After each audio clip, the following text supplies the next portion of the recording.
오늘 우리는 성경에서 매우 충격적인 장면을 마주하게 됩니다. 23절 앞부분 보시면 나오는데 예수님이 베드로를 향해서 사탄아라고 말씀하십니다. 사탄아. 사탄이라는 이 단어는 좋은 의미를 담고 있지 않습니다. 하나님을 대적하는 존재를 향해서 사탄이라고 합니다. 영적인 존재예요. 예수님께서 마태복음 13장 39절에서 이 사탄이라는 용어를 사용하시는데 말씀 들어보십시오. 가라지를 뿌린 원수는 마귀요 라고 예수님이 말씀하십니다. 여기에서 마귀란 곧 사탄을 가리킵니다. 그래서 예수님은 이 마귀를 향해서, 이 사탄을 향해서 우리가 어떤 자세를 취해야 하는지를 가르쳐주고 있어요. 어떤 자세인가 하면 원수를 대하는 자세를 취해야 합니다. 하나님을 대적하는 자 사탄이기 때문에 우리는 그 사탄을 어떻게 대해야 한다? 원수로 대해야 한다는 것이에요. 원수 취급해야 한다. 자, 그러므로 예수님께서 베드로를 향해서 사탄아라고 말씀하신 것은요, 다시 말씀드리면 그를 험하게 욕한 것이 되겠지요. 사탄이라는 용어가 우리에게는 굉장히 정말 들어서는 안 되는 그런 용어입니다. 여러분을 향해서 사탄아라고 말하게 되면 그것이 곧 욕이에요. 하나님을 대적하는 자야라고 이렇게 욕하는 것처럼 되기 때문에 아무에게나 사탄아라고 절대로 말하지 않지요. 아니 그런데 베드로에게 예수님이 사탄아라고 지금 말씀하고 계십니다. 예수님이 베드로에게 왜 이렇게 험한 욕을 하시는 걸까요? 결론부터 제가 말씀드릴게요. 예수님은 베드로라는 한 인격체를 향해서 사탄아라고 욕하신 거 아니에요. 예수님은 베드로의 마음에 침투해 들어온 그 영적인 존재, 하나님을 대적하는 자, 그 사탄을 향해서 지금 말씀하고 있습니다. 그 존재를 향해서 사탄아라고 예수님이 말씀하신 것이에요. 자, 그러면 여러분, 베드로의 마음에 이 사탄이라는 존재가 언제 들어왔을까요? 영적인 존재, 하나님을 대적하는 자, 원수 같은 존재, 언제 들어왔을까요? 베드로의 마음에. 우리는 베드로가 예수님을 향해서 예수님은 살아계신 하나님의 아들 그리스도십니다라고 신앙 고백한 그 부분에 대해서 잘 알고 있습니다. 그때 예수님은 베드로의 신앙 고백을 칭찬하시면서 그 신앙 고백 위에 자신의 교회를 세우겠다고 말씀하셨습니다. 예수님이 이렇게 말씀하시자 베드로가 얼마나 기뻤겠습니까? 그 마음에 하나님의 임재로 인하여서 큰 감격이 차올랐을 거예요. 그때 그의 마음에는 사탄이 없습니다. 하나님의 은혜만이 가득 그를 감싸고 있지요. 그러한 그의 마음에 언제 사탄이 스며들었을까라는 거예요. 당시 상황 속으로 들어가 봅시다. 예수님은 베드로의 신앙 고백을 칭찬하시고 그 신앙 고백 위에 내 교회를 세우겠다라고 말씀하신 다음에 모두의 마음을 얼어붙게 만드는 말씀하십니다.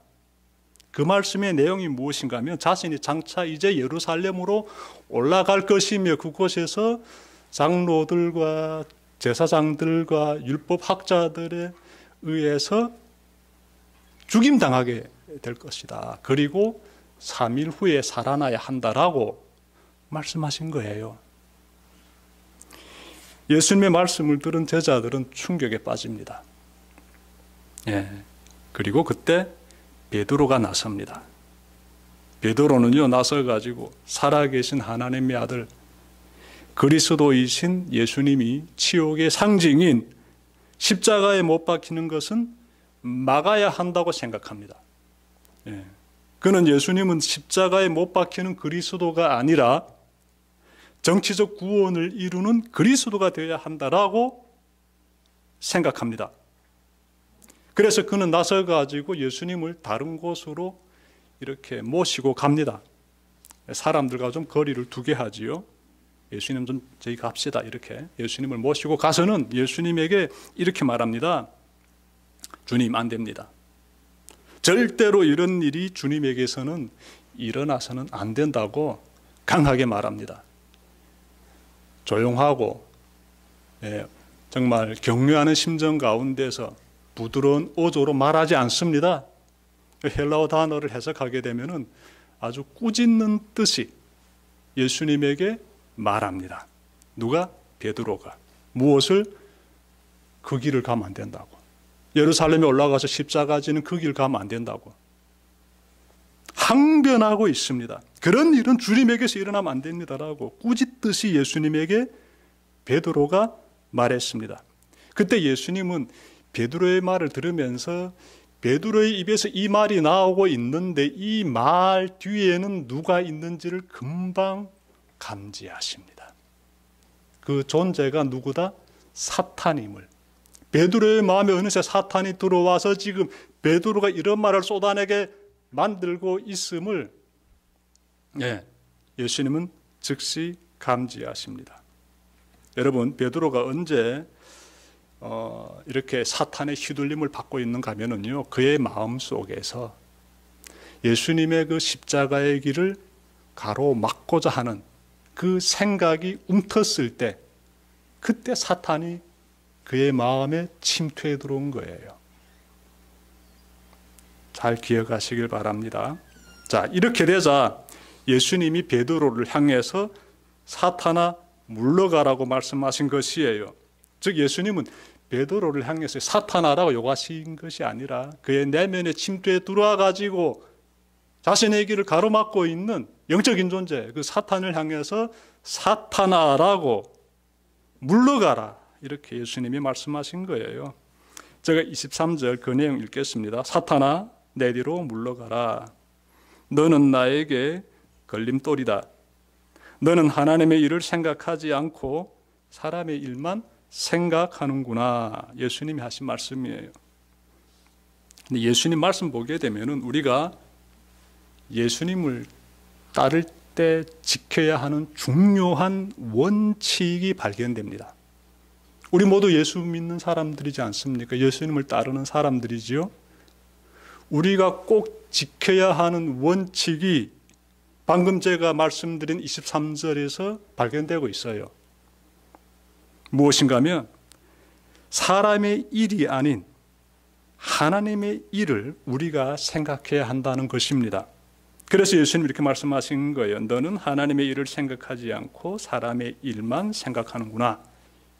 예수님 말씀에서 우리는 우리가 세상 사는 동안에 세상의 일과 하나님의 일이라는 이 두 가지 중에서 하나를 선택해야 한다는 사실을 깨닫게 되지요.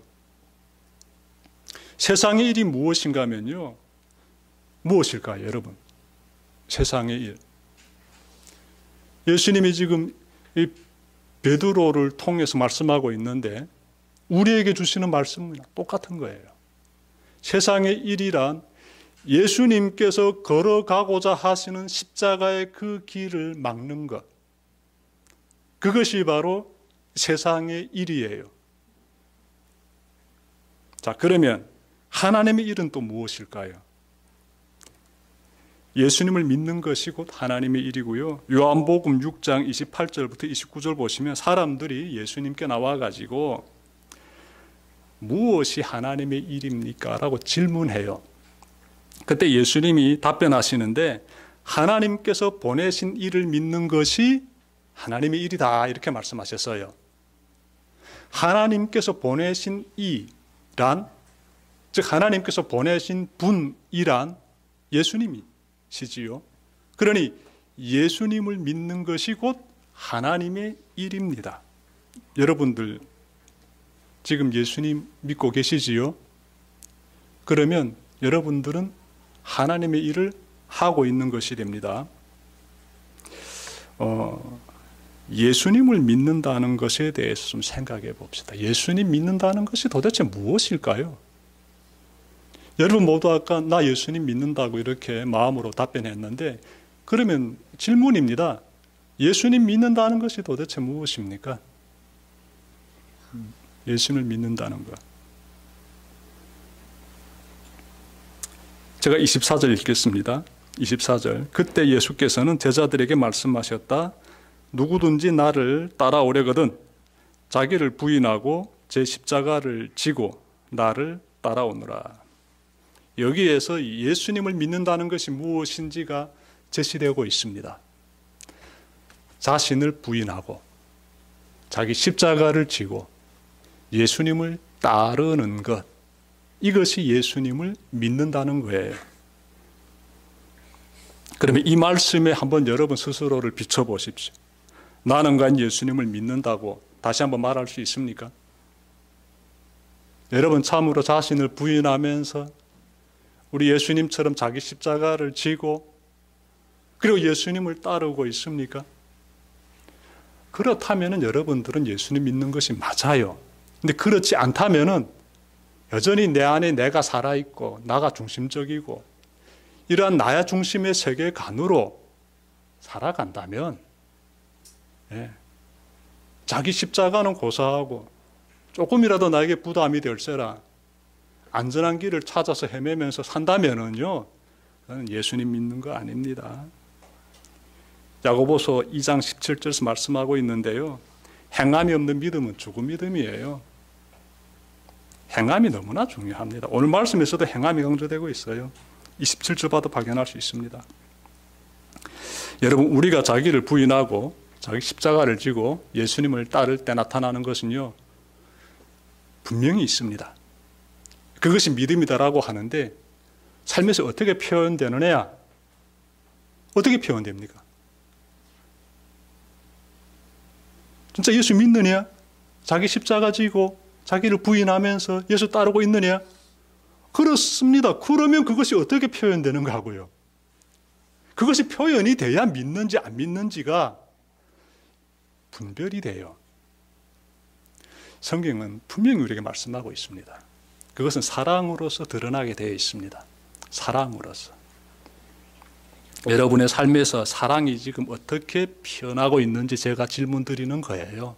진짜 예수 믿는 사람답게 내 삶에서 예수 믿는 사람에게서 나타나야 하는 사랑의 귀한 열매들이 맺혀지고 있느냐라고 제가 질문 드리게 됩니다. 여러분, 사랑이란 무엇입니까? 사랑이란. 제가 며칠 전부터 읽고 있는 책이 있는데요. 작가는 사랑에 관해서 쭉 쓰고 있습니다. 꽤 유명한 책이에요. 이 작가의 이름은 밀란 쿤데라인데요. 이 체코 사람입니다. 이 밀란 쿤데라가 이 책에서 쭉 사랑에 대해서 말하는데 이 사람은 세계적인 작가예요. 밀란 쿤데라는. 그래서 이분이 쓴 책은 어마어마하게 많이 출판되었습니다. 여러분들도 기회 되시면 이 사람이 쓴 책 중에서 참을 수 없는 존재의 가벼움이라는 책을 한번 읽어보시면 좋을 것 같습니다. 참을 수 없는 존재의 가벼움. 여기에서요, 이 사랑을 하려면 자신을 희생해야 한다라는 부분들이 잘 설명되어 있습니다. 주인공이 나오는데 이름이 토마시입니다. 주인공이 토마시이고 이 사람의 직업은 의사입니다. 그가 작은 마을 술집에서 일하고 있는 테레자라는 어여쁜 여성을 알게 되고요. 그 두 사람 사이에 사랑이 무르익게 돼요. 이 토마시는 이 테레자를 정말 진심으로 사랑하게 됩니다. 사랑에 깊이 빠지게 돼요. 그런데 두 사람이 사랑을 키워가는 과정이요, 순탄치 않습니다. 순탄치가 않아요. 자기 욕망을 중시하면서 자유롭게 살아온 사람이 이 의사직을 가지고 있는 이 토마시라는 사람인데, 이 사람이 아름다운 여성인 테레자를 마음에 품고 사랑을 시작하는 순간부터 자기 희생의 삶을 시작하게 됩니다. 대표적인 예가 있는데 어떤 예인가면요. 이 테레자가, 즉 이 여인이 러시아 군대가 점령한 체코의 프라하라는 도시로 들어갑니다. 그러자 이 토마시는 아내를 찾아 자신도 안전한 곳을 떠나서 그곳으로 들어갑니다. 그러니까 러시아가 이 프라하를 점령하게 되는데 이 러시아 군인들이 땅콩 몰고 들어와가지고 그러자 그 도심에 있는 사람들이 다른 나라로 이렇게 피신 가게 됩니다. 그래서 이 두 사람은 스위스 취리히로 안전한 곳으로 피신 갔는데 그곳에 머물다가 이 여인이, 사랑하는 여인, 이 여인이 테레자인데 다시 그 위험한 곳으로 들어간 거예요. 자신의 그 나름 깊은 생각을 가지다가 이곳이 안 되겠다 싶어가지고 안전한 곳을 떠나서 들어가는데 그 여성을 잊을 수 없어서 그 여성이 험한 곳으로 들어갔기 때문에 자신도 그곳으로 찾아갑니다. 누가? 토마시가. 자, 그런데 그곳에 들어가서 의사직을 박탈당합니다. 그리고 생계를 위해서 창문 유리를 닦아야만 할 정도로 큰 시련 가운데 직면하게 돼요. 그래서 토마시를 보면서 이 토마시가 사랑하는 여인을 위해서 자신을 희생하는 모습들이 참 잔잔하게 잘 설명되어 있는데 나름 감동을 줍니다. 예전의 토마시의 모습이 아니에요. 예전에 토마시는요, 정말 너무 그 존재가 가벼웠어요. 사랑을 가볍게 생각했어요. 예, 진한 사랑, 무게 있는 사랑을 경험하지 못하고 가볍게 부평초처럼 떠드는 그런 사랑을 하면서 대충대충 살았는데 이 사람이 진정한 사랑을 시작하면서부터 그 사랑이 무게 있어지게 됩니다. 희생을 감수하는 사랑으로서 쫙 무르익게 돼요. 그런 장면이 이 책에서 잘 보여주고 있는데요. 세상에서도 진정한 사랑을 하려면 이 정도의 자기 희생을 합니다. 근데 우리가 하나님을 사랑한다면 어떻게 해야 하겠습니까? 당연히 우리도 자기를 부인하고 자기 십자가를 지고 예수님을 따르는 자기 희생의 삶을 살아야지요. 그래야 하나님이 원하시는 그 사랑의 열매가 맺혀지게 됩니다. 여기에서 우리가 이어서 가지게 되는 것이 있습니다. 그것은 우리 인생의 목적이 무엇인지가 여기에서 드러나게 돼요. 한번 정리해 볼까요, 우리가? 나 예수 믿는 사람입니다라고 하게 되면은 예수 믿는 사람이라는 고백 가운데는 자기를 부인하고 자기 십자가를 지고 예수님을 따른다는 것이 전제되어 있습니다. 그리고 그렇게 전제된 내가 세상을 산다면은 사랑이란 열매가 나오게 되어 있어요. 그렇게 예수님을 따르는 사랑의 열매를 맺어가는 사람이라면은요, 이 사람이 가지고 있는 인생의 목적이 무엇인가가 딱 나오게 돼요. 무엇일까요? 여러분, 마태복음 22장 34절과 36절에서 사람들이 예수님에게 나와가지고요, 하나님의 율법들 중에서 가장 첫 번째가 무엇입니까? 라고 질문해요. 그때 예수님께서요, 내 마음과 뜻, 내 온 힘을 다해가지고, 마음과 뜻, 목숨을 다해가지고 하나님을 사랑해라고 예수님이 말씀해 주셨어요. 마음과 목숨과 뜻을 다해서 무엇을 해라? 하나님을 사랑해라. 이것이 인생의 목적이에요. 여러분, 그리고 저 인생의 목적이 무엇인가면요, 하나님을 사랑하는 거예요. 우리 왜 살아야 하죠? 이 힘든 세상, 이 긴장된 세상, 마음에 많은 문제들이 뒤엉켜져 가지고 잠자기도 힘든 이 세월을 우리가 왜 꾸역꾸역 살아가야 하지요? 우리 인생의 목적이 있기 때문에 그래요. 우리 인생의 목적이 무엇인가 하면 하나님을 사랑하기 위해서예요. 하나님을 사랑하기 위해서. 어떤 상황에 처했을지라도 하나님을 향한 사랑을 불태우기 위해서 사는 거예요, 우리는. 인생의 목적이 있다는 것은요, 그 인생의 목적을 위해서 내가 세우게 되는 인생의 목표라는 계단들이 있음을 의미해요. 인생의 목표라는 계단들이 있다는 것은 내 그 목표를 달성하기 위해서 매일 매순간 선택을 한다는 것, 내 삶의 우선순위가 무엇이다라는 것을 내가 보여준다는 내 삶의 그러한 행위들이 있다는 것이에요. 이 모든 것들이 아우러져 있습니다. 아까 밀란 쿤데라가 쓴 그 책에서도 나와요. 이 토마시가 가지고 있는 인생의 목적이 무엇인가 하면요, 사랑하는 여인인 테레자와 행복하게 사랑을 나누면서 사는 거예요. 그것이 이 사람의 목적이에요. 그걸 위해서 그는요, 하나의 목표를 세웁니다. 무엇인가 하면 그 여성과 결혼하는 거예요. 그래서 그 목표를 달성해요. 자, 그 사랑을 이어가기 위해서 그는 또 우선순위를 딱 정해요. 어떤 어려운 상황에 처했을지라도 사랑하는 여인을 위해서 자신을 희생하겠다는 그런 결정을 내리는데, 그 속에는 그 사람의 인생의 우선순위가 무엇인지가 딱 드러나게 되지요. 어떤 위험이 있을지라도 그 여인을 향한 사랑이 첫째야라고 생각하면서 우선순위 결정을 이렇게 내리는 거예요. 그래서 사랑의 목표를 달성해 가면서 자기 인생의 목적인 그 여인과의 그 사랑의 삶을 쫙 이어가는 겁니다. 하나님 믿는 우리도 마찬가지예요. 하나님을 사랑하는 것이 우리의 목적이다라면은요, 우리가 예수님을 믿습니다, 예수님은 살아계신 하나님의 아들 그리스도십니다라고 하는 그 신앙 고백은요, 무엇이 될까요? 그건 하나의 목표가 되지요. 목표.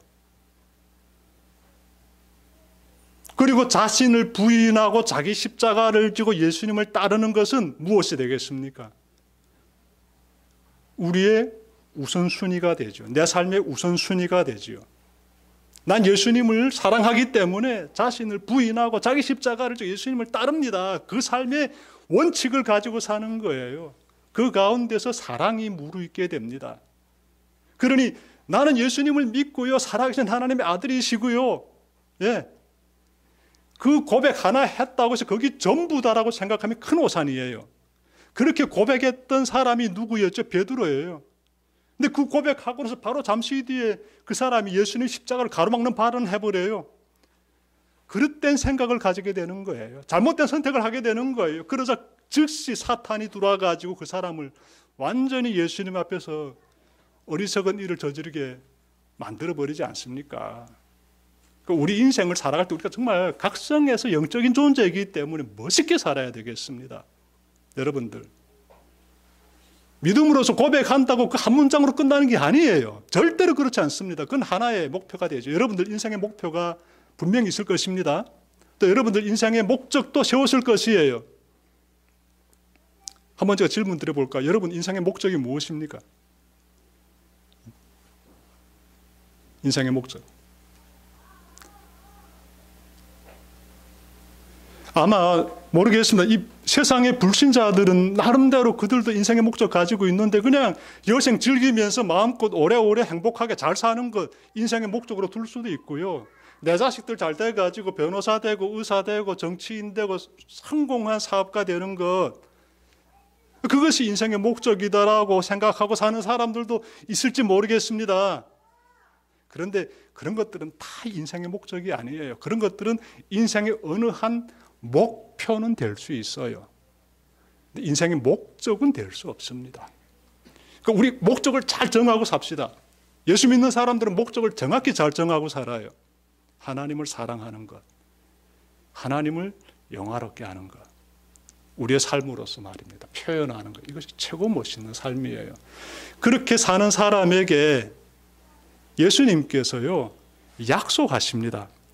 그 약속이 무엇인가 하면 여러분 보십시오. 25절 보시면 25절부터 26절, 27절 다 같은 내용인데요. 제가 25절만 읽겠습니다. 누구든지 자기 목숨을 구하고자 하는 사람은 잃을 것이요 나 때문에 자기 목숨을 잃는 사람은 찾을 것이다. 생명에 대해서 말씀하고 있습니다. 생명에 대해서. 26절 사람이 온 세상을 얻고도 제 목숨을 잃으면 무슨 이득이 있겠느냐? 또 사람이 제 목숨을 되찾는 대가로 무엇을 내놓겠느냐? 27절 인자가 자기 아버지 영광에서 자기 천사들을 거느리고 올 터인데 그때 각 사람에게 그 행실대로 갚아주겠다. 행실대로 갚아주겠다. 사랑의 열매를 보겠다는 거예요. 하나님을 사랑하는 목적을 두고 이 믿음의 삶을 쫙 걸어온 그 삶의 여정 보겠다는 거예요. 그것이 하나님이 원하시는 결과물이에요. 그 행실이지요. 우리의 삶이지요. 그런 사람에게 생명을 약속하십니다. 생명을 주겠다고. 여기서 말씀하고 있는 생명은요, 영원한 생명이에요. 영원하신 하나님이 우리에게 약속하신 생명은 영원한 생명이에요. 무슨 말인가 하면 그 살아계신 하나님과 영원히 우리가 함께 있게 될 것이라는 약속이에요. 영원하신 하나님 안에서 함께 그분 안에서 우리가 그분의 임재를 날마다 경험하면서 살게 된다는 것이에요. 어떻게 우리 짧은 혀로 짧은 머리를 가지고 부족한 그러한 우리의 지적인 능력을 가지고 하나님의 오묘하심을 다 설명할 수 있겠습니까? 이렇게밖에 우리는 또 고백할 수 없지요. 우리는 하나님과 영원히 함께하게 된다는 것. 하나님께서 약속하신 것입니다. 여러분, 말씀 마치겠습니다. 예수님 믿기 위해서 어떻게 해야 할까요? 여러분, 진짜 예수님 믿고 있습니까? 나를 부인하고 내 십자가를 지고 예수님을 따르는 것이 예수 믿는 거예요. 입술로만 믿는 거 아니에요. 행위가 분명히 나와야 됩니다. 그 행위가 여러분들의 삶에서 사랑으로서 잘 피어나길 바랍니다. 사랑으로서. 달면 삼키고 쓰면 뱉는 것은 사랑이 아니에요. 세상 보게 되면은 단 것만 쫓아다닙니다. 달달한 것만. 그리고 조금이라도 쓰게 되면은 탁탁 뱉어버리지 않아요. 그 세상의 사랑이에요. 그리고 그것이 사랑이라고 착각합니다. 밀란 쿤데라라는 사람도 사랑은 최소한 그런 건 아니다라고 말해요. 이 사람은요, 하나님 믿는 사람이 아니고 무신론자입니다. 그래서 이런 사람도 사랑에 대해서는 이렇게 무게 있게 말합니다. 하나님의 사랑을 믿는 사람들이 가볍게 살면 안 되죠. 교회 안에서 여러분들이 달면 삼키고 쓰면 뱉는 식의 신앙생활 절대로 하면 안 됩니다. 지금은 따뜻하고 행복하고 이 교회가 천국과 같지만 언제 어느 순간에 이 안에서 분쟁이 생길 수도 있어요. 서운한 일 발생할 수도 있습니다. 미운 사람 나타날 수도 있어요. 쓰면 뱉을 겁니까? 자기 십자가를 지고 주님을 따른다면서요. 자신을 부인하고 주님의 사랑을 실천한다면서요. 예수 믿는 사람이기 때문에. 그래서 교회가 중요한 거예요. 자신을 부인하고 자기 십자가를 지고 예수님을 따르는 사랑은 가정에서만 나타나는 것이 아니라 이 교회에서 구현되어야 되고, 그리고 여기에서 그 사랑을 짙게 경험하고 불신자들이 우글우글거리는 여러분들의 일터로 나가가지고 주님을 바라보면서 그 따뜻한 그 사랑의 중요한 그 생명력을 잘 전파하는 여러분들 되시기를 바랍니다. 기도드립시다.